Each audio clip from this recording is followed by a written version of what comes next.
Let's have some grammar quiz. Question number 1.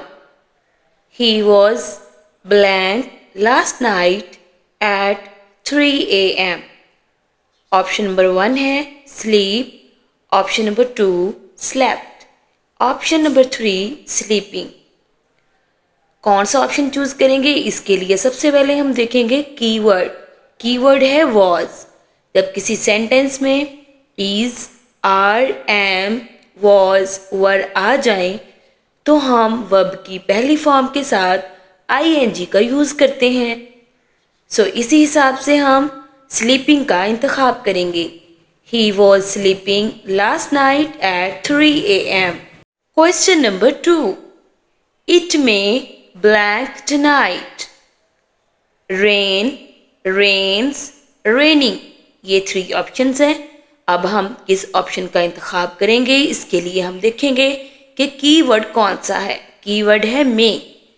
जब किसी sentence में can, could, would, should, may, might, must यानी modal verbs आ जाएं तो आप मॉडल वर्ब के साथ वर्ब की फर्स्ट फॉर्म का इंतखाब करते हैं.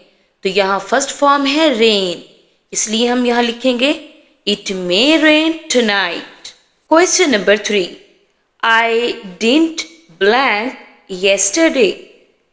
ऑप्शंस हैं स्टडी, स्टडीज, स्टडीड.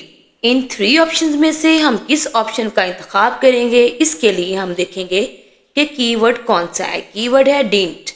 जब किसी सेंटेंस में डॉन, डजंट या डिडंट आ जाए तो हम वर्ब की फर्स्ट फॉर्म का इस्तेमाल करते हैं. इन दी गई 3 ऑप्शंस में फर्स्ट फॉर्म है स्टडी.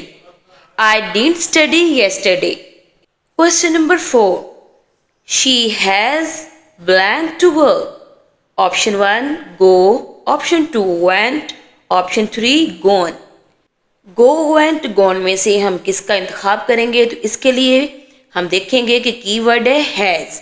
जब किसी सेंटेंस में has, have, had आ जाए तो हम वर्ब की थर्ड फॉर्म का यूज करते हैं. go वर्ब की फर्स्ट फॉर्म है, went सेकंड फॉर्म है और gone थर्ड फॉर्म है. सो हैज़ के हिसाब से हम थर्ड फॉर्म का यूज करेंगे, यानी she has gone to work. He has blank burger twice.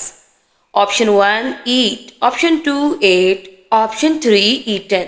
Blank को फिल करने के लिए इन 3 ऑप्शन में से आप किस ऑप्शन का इंतखाब करेंगे? Inbox your answer.